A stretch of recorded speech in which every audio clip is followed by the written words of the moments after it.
కన్నీళ్లు దాచుకోవాలన్నా తాగు కదండి.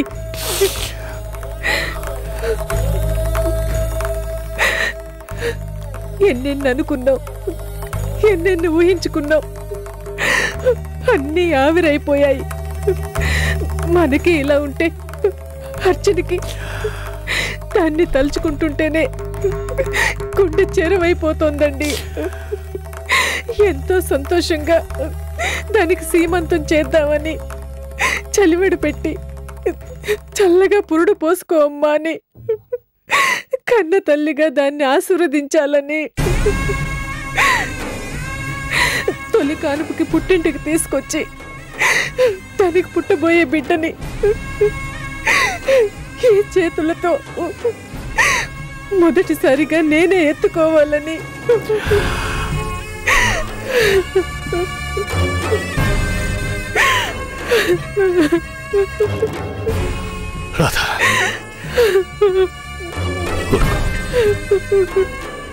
ఎంత ప్రయత్నించినా నా వల్ల కావడం లేదండి. రాత్రంతా కంటి మీద కునికే లేదు. తెల్లవారుజామున నిద్ర పడితే ఏదో పీడకల, మన అర్చనకి ఏదో కీడు జరుగుతున్నట్టు నిస్సహాయంగా నా బిడ్డ అమ్మా అని పిలుస్తున్నట్టు. ఏమండి, నాకెందుకో భయంగా ఉందండి. నా కుడుకన్ని కూడా అదురుతోంది. ఏదో అశుభం జరగబోతున్నట్టుగా అనిపిస్తుందండి. రాధా, ఊరుకో, మన అర్చనకి ఏమీ కాదు. చూడు, ఇవాళే మన ఇద్దరం వాళ్ళ ఇంటికి వెళ్తాం, సరేనా? ఊరుకో, ఊరుకో. తాతయ్య,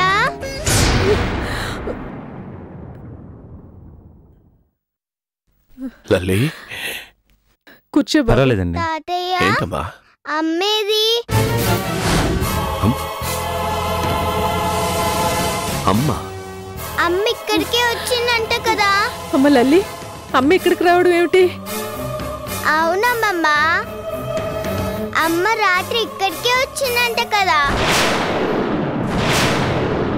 అవును అంకుల్, వదిన మిమ్మల్ని చూడాలని రాత్రి ఇక్కడికి వచ్చిందని తెలిసింది.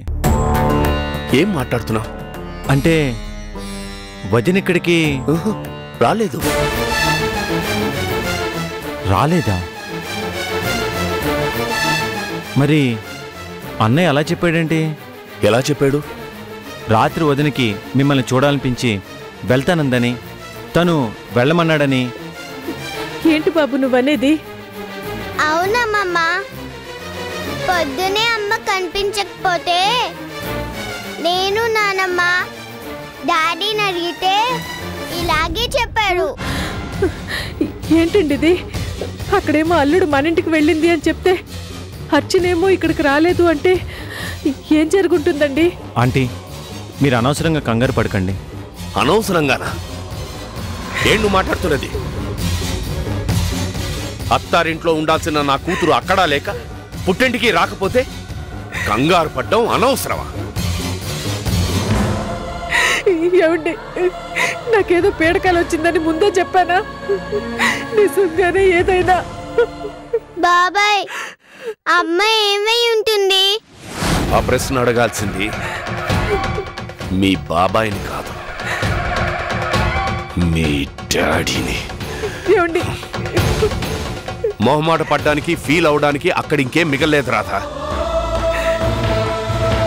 ఎవరికి చెప్పకుండా రాత్రికి రాత్రి అర్చన అక్కడి నుంచి ఎక్కడికెళ్ళిందో ఏవైందో అక్కడే తేలాలి. రాత్రి ఏదో జరిగింది. ఆ జరిగిందేమిటో అల్లుణ్ణే నిలదీసి అడుగుదాం. తాళి కట్టిన భర్త చెప్పి తీరాలి, లేకపోతే చెప్పిద్దాం. పద.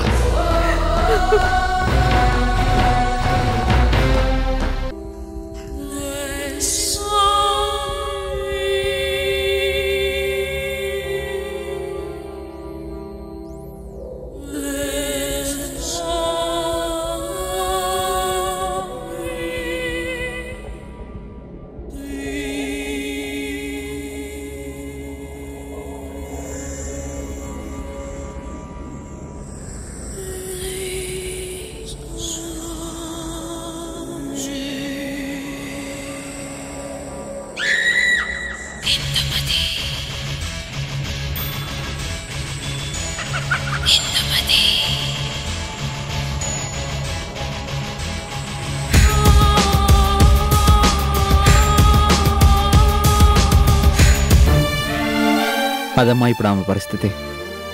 ఎవరో తెలీదు, ఎక్కడి నుంచి వచ్చిందో కూడా తెలీదు. దురదృష్టం కాకపోతే తను నా కారు కింద పడ్డం ఏంటి? పేరు కూడా చెప్పలేని స్థితిలో గతాన్ని పూర్తిగా మర్చిపోవడం ఏంటి? ఒరే, ఆ అమ్మాయిని నేను ఒకసారి చూస్తానురా.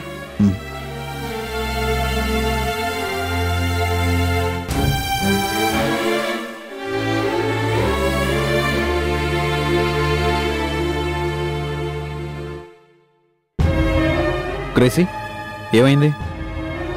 మళ్ళీ అదే పీడకలొచ్చినట్టుంది. కాసేపు టెన్షన్ పడి అంతలోనే మళ్ళీ మగతగా పడుకుంది.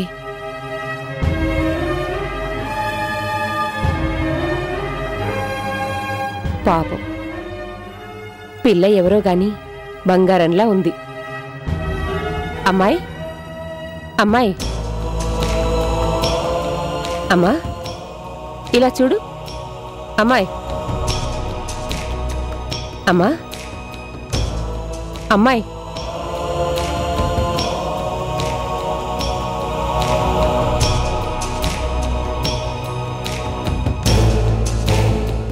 ఎవరమ్మా నువ్వు? నీ పేరేంటి?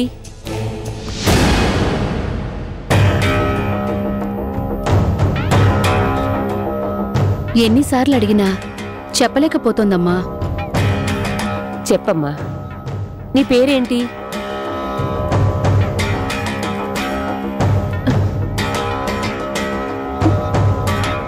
పేరు, నా పేరు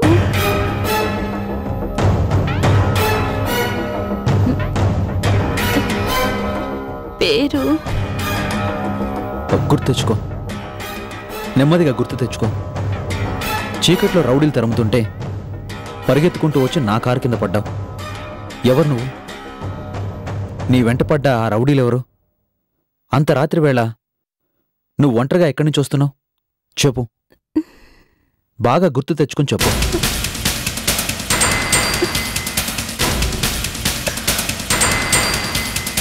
పేరు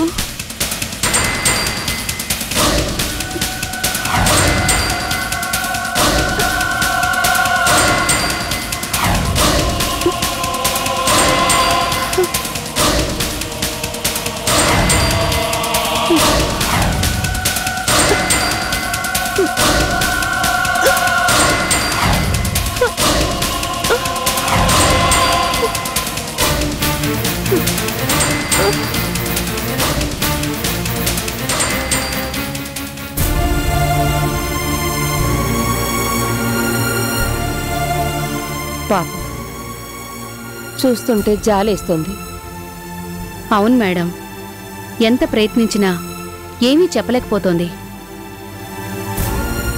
కళ్యాణ్, ఇప్పుడేం చేయాలనుకుంటున్నావు? అదే అర్థం కాకుండా ఉందమ్మా. మెదడుకు తగిలిన దెబ్బ వలన గతాన్ని పూర్తిగా మర్చిపోయింది. గుర్తు చేయాలని గుచ్చుగుచ్చి అడుగుతుంటే ఇదిగో ఇలా విపరీతమైన ఒత్తిడికి గురవుతుంది.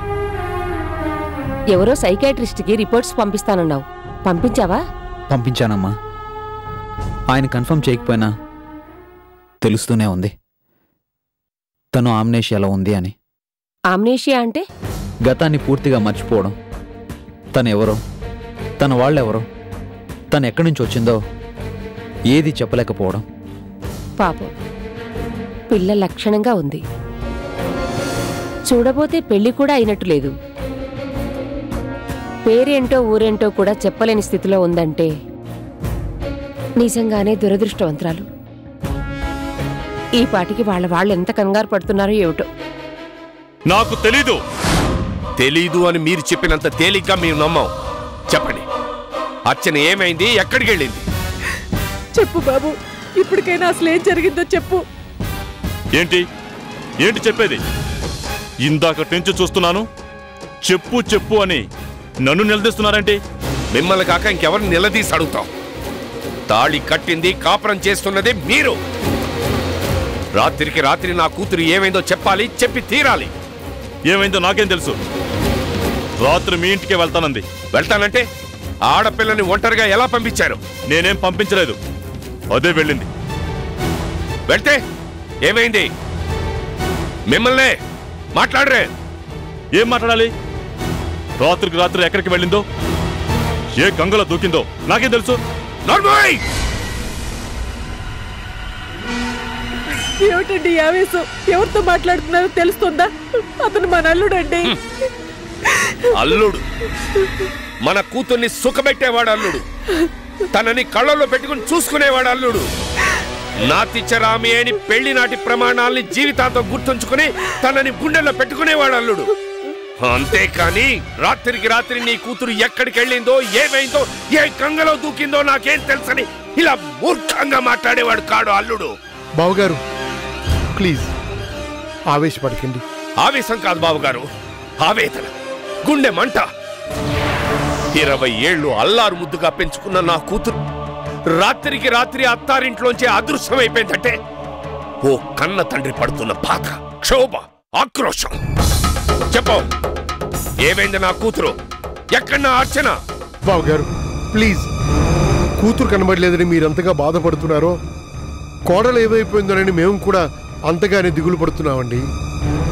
కాదమ్మా, వాడి మాటలు మీరు పట్టించుకోకండి అమ్మా. భార్య ఏమైపోయిందోనన్న దిగులుతో, వాడేమీ చేయలేకపోతున్నానన్న బాధతో అన్నాడే కాని వాడికి అర్చన మీద ప్రేమ లేక కాదమ్మా. ప్రేమ అది ఎక్కువైపోయే భరించలేక నా కూతురు రాత్రికి రాత్రి ఎవరికి చెప్పకుండా వెళ్ళిపోయిందా?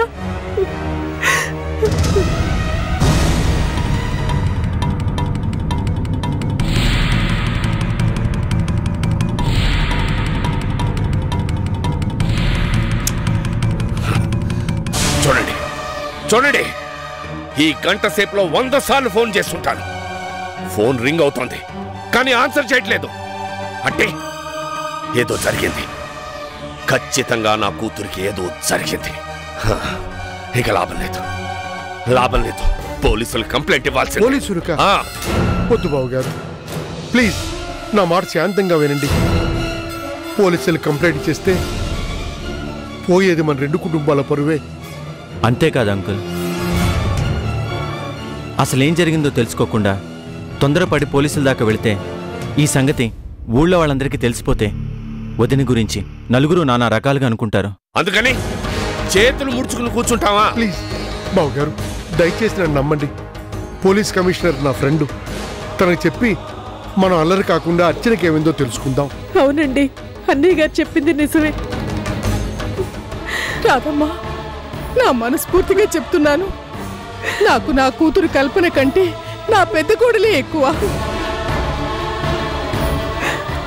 తను లేకపోతే ఈ ఇంటికి కళే లేదు, ఉండదని కూడా నాకు తెలుసు.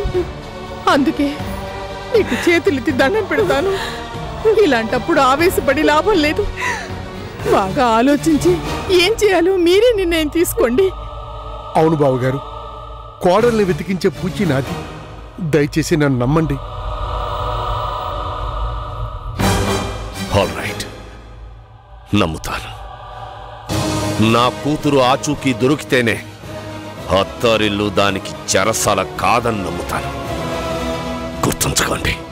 పదరాదా?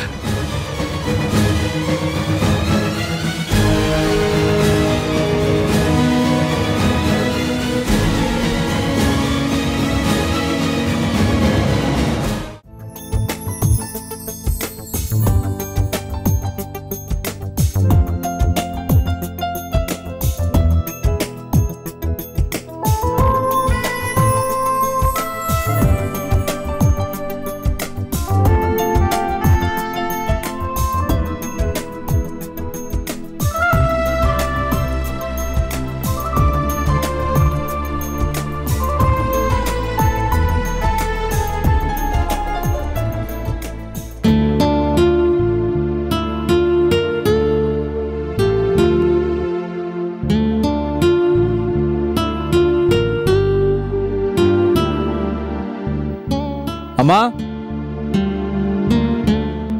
నేను హాస్పిటల్కి వెళ్ళొస్తాను. ఒరేయ్, ఇవాళ నీ మరదలు సింధు పుట్టినరోజురా, విషెస్ చెప్పావా? ఓ సారీ అమ్మా, మర్చిపోయాను. నువ్వు మర్చిపోతావనే ఇందాకే సింధు ఫోన్ చేసింది. ప్రతి ఏడాదిలాగే ఈసారి కూడా తన బర్త్డేకి నీకు స్వీట్ తినిపించడానికి వస్తోందిరా. అమ్మా, అది హాస్పిటల్లో అర్జెంట్ కేసు ఒకటి ఉంది. కళ్యాణ్, ఇవాళ నువ్వు డాక్టర్వి కాగలిగావంటే అందుకు కారణమెవరు? మీ మావయ్యేగా. ఇవాళ నువ్వు సొసైటీలో పేరుని గుర్తింపుని తెచ్చుకున్నావంటే అందుకు కారణమెవరు? మీ మావయ్యేగా. అలాంటి మీ అత్తయ్య మావయ్య వస్తున్నావని ఫోన్ చేసినా కూడా నువ్వు వెళ్ళిపోతే మర్యాదగా ఉండదు, బాధపడతారా? అమ్మా, నేను మామూలుగా అయితే ఉండేవాణ్ణి, కానీ చెప్పాను కదా అర్జెంట్ కేసును చూడాలని. పోనీ నువ్వు పని చేయి, వాళ్ళని ఎలాగోలా మాట్లాడుతూ మేనేజ్ చేస్తూ ఉండు. నేను లంచ్ టైం కల్లా తప్పకుండా వచ్చేస్తాను. వాళ్ళు వచ్చేదే నీకోసం రా, సింధుతో నీ పెళ్లి విషయం మాట్లాడడానికే. అమ్మా ప్లీజ్, ఆ విషయాలని చెప్పేందుకు ఇదా టైం? మై గాడ్, ఇప్పటికే లేట్ అయిపోయింది, వెళ్ళొస్తానమ్మా. అలాగే.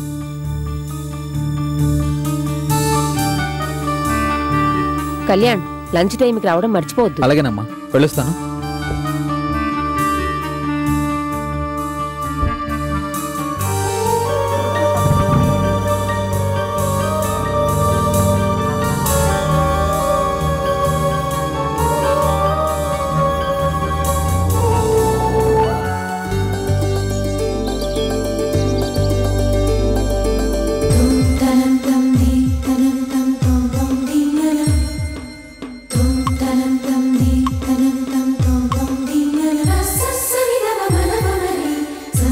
బావా, ఎన్నాళ్ళు ఇలా ఫోటోలోంచే ఊరిస్తూ ఉంటావు?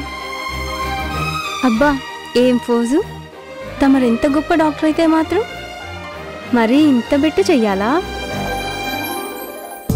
చెప్పు బావా, నన్ను నీ ప్రియమైన మరదల్ని ఎప్పుడు నీ దాన్ని చేసుకుంటావు?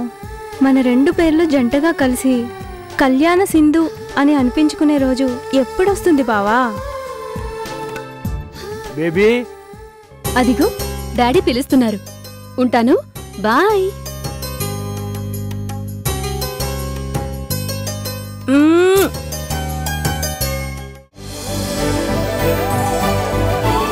Daddy, mummy, my sweet little girl కి many many happy returns of the day. Thank you daddy.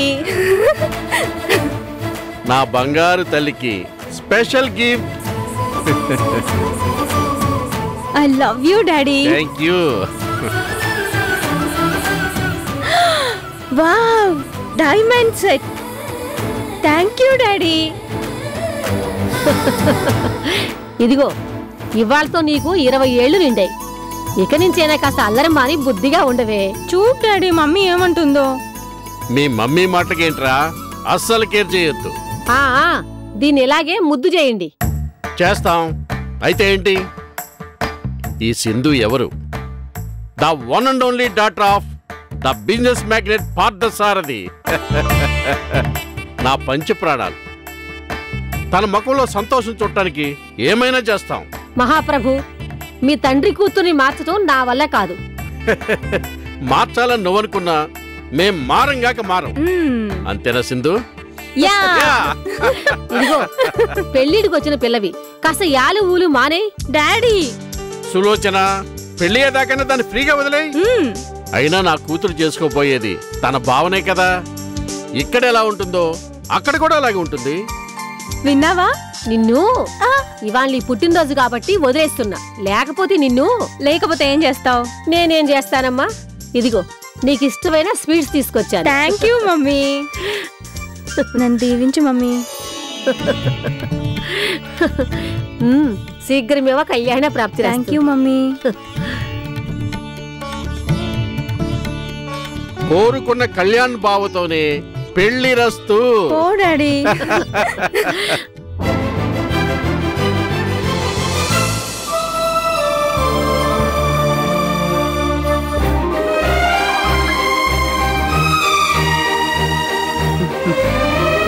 అత్తయ్యా,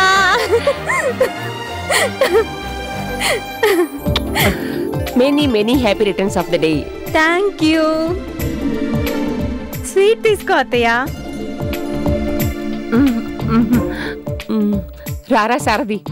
ఏం సులోచన, పొద్దునొస్తారన్నారు? ఏది నీ కోడ లేచి తెవిలితేగా వదినా? మమ్మీ, ఇదిగో ఏమైనా అంటే ఇలా. సర్లే రండి.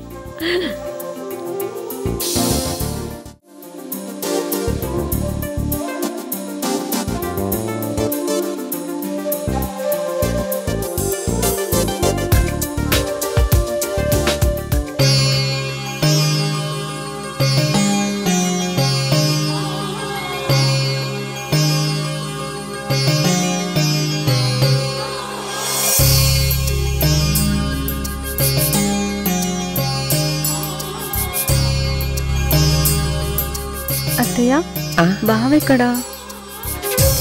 అంత గుసగుసలు ఏమి అవసరం లేదు.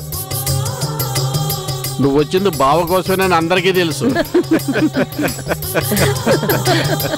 అర్జెంట్ కేసు ఉందని ఇప్పుడే హాస్పిటల్కి వెళ్ళాడే. ఇవాళ నా పుట్టినరోజని నేను స్వీట్స్ తీసుకొస్తానని తెలిసి కూడా వెళ్ళాడా? లంచ్ టైంకి తప్పకుండా వచ్చేస్తాడు. లంచ్ టైంకి. అప్పటిదాకా నేనేం చేయాలి? ఏంటో నా కళ్యాణ్ ఇలా చేశాడు. పోనీలే సులోచన, అర్జెంట్ కేసు అంటున్నారు కదా. ఏంటంట అంత అర్జెంట్? 5 మినిట్స్ ఆగి నాకు బర్త్డే విషెస్ చెప్పెళ్ళొచ్చు కదా. నన్ను అడిగితే నేనేం చేయను? మీ బావ వచ్చాక నువ్వే అడుగు. వచ్చేదాకా ఎందుకు? ఇప్పుడే హాస్పిటల్కి వెళ్ళి అడిగి పారేస్తా. అమ్మా సింధు ఆగమ్మా. కంగారు పడక సులోచన, నీ కూతురు వెళ్ళేది కత్తి యుద్ధానికి కాదు, ప్రేమ యుద్ధానికి. Bye mummy.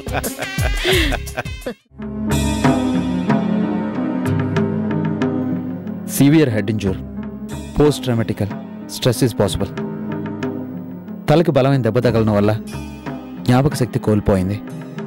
పాపం, ఎంత ప్రయత్నించినా తన పేరును కూడా చెప్పలేకపోతోంది డాక్టర్. ఎస్, పేషెంట్కి తన గతం గుర్తుకు రాకపోవడం, మగతగా స్తబ్దుగా ఉండిపోవడం, ఆలోచిస్తున్న కొద్దీ విపరీతమైన మానసిక ఒత్తిడికి లోనవ్వడం, ఇవన్నీ కూడా ఆమ్నేషియా లక్షణాలే. బ్యాండేజీని మార్చాను. గాయం కొంచెం తగ్గుముఖం పడుతోంది. చూద్దాం. ఆమెకు మెలకు వచ్చాక ఇవాళైనా కొంచెం ఇంప్రూవ్మెంట్ ఉంటుందేమో.